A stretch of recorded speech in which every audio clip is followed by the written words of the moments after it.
Aujourd'hui, nous allons parler des jeux de mots, des jeux d'esprit. Dans un ouvrage qui est paru en 1905, Freud étudie le mot d'esprit en relation avec l'inconscient, en établissant un lien avec l'humour, avec le rêve et avec les processus de l'inconscient. Et il s'appuie sur des exemples de jeux de mots, sur des anecdotes, pour démontrer de quelle façon le mot d'esprit révèle finalement des pensées refoulées et des mécanismes psychiques complexes. Dans son analyse des techniques du mot d'esprit, Freud distingue plusieurs procédés qui permettent sa création. D'abord, la condensation avec substitution. Par exemple, lorsqu'un mot ou une idée se trouve fusionné avec une autre. Et il illustre ce premier procédé par l'exemple de familionnaire au lieu de familier millionnaire. Autre procédé, le double sens et le jeu sur les mots. Et dans ce cas, certains mots sont utilisés simultanément dans deux sens différents, jouant ainsi sur le phénomène d'ambiguïté.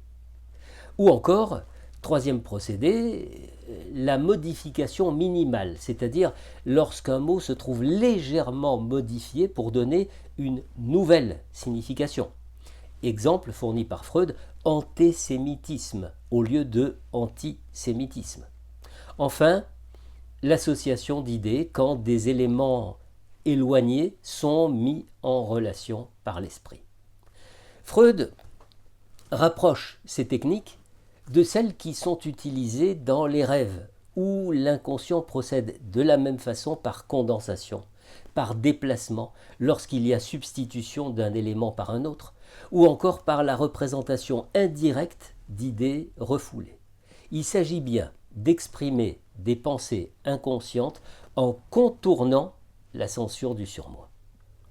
Pour ce qui est de la psychogénèse du mot d'esprit, Freud identifie deux motivations principales. D'abord, le jeu de mots peut tout simplement procurer un plaisir intellectuel par sa construction ingénieuse. Ou alors il sert à exprimer des pulsions refoulées, notamment sexuelles ou agressives, sous une forme socialement acceptable. Freud explique que dans ce deuxième cas, ces jeux d'esprit peuvent être dirigés contre des figures d'autorité, des institutions, des tabous culturels et servent parfois de moyens de critique sociale. Quand on relie les deux motivations, eh bien le mot d'esprit permet de contourner la censure psychique et sociale. En simplifiant un conflit interne ou une tension, il va générer du plaisir en évitant l'effort psychique qui est normalement requis pour traiter certaines pensées refoulées. On peut donc distinguer plusieurs types de plaisir. Il y a d'abord le plaisir du jeu intellectuel qui est lié à la concision, à l'astuce. Il y a le plaisir économique par la réduction de l'effort psychique, ou encore le plaisir tendancieux qui exprime de l'agressivité ou qui permet la libération des désirs refoulés.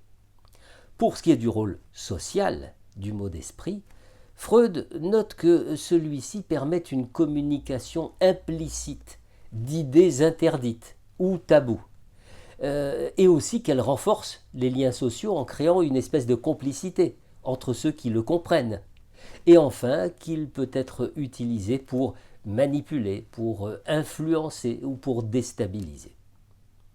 Dernière partie, comment distinguer le mot d'esprit du comique en général ou de l'humour?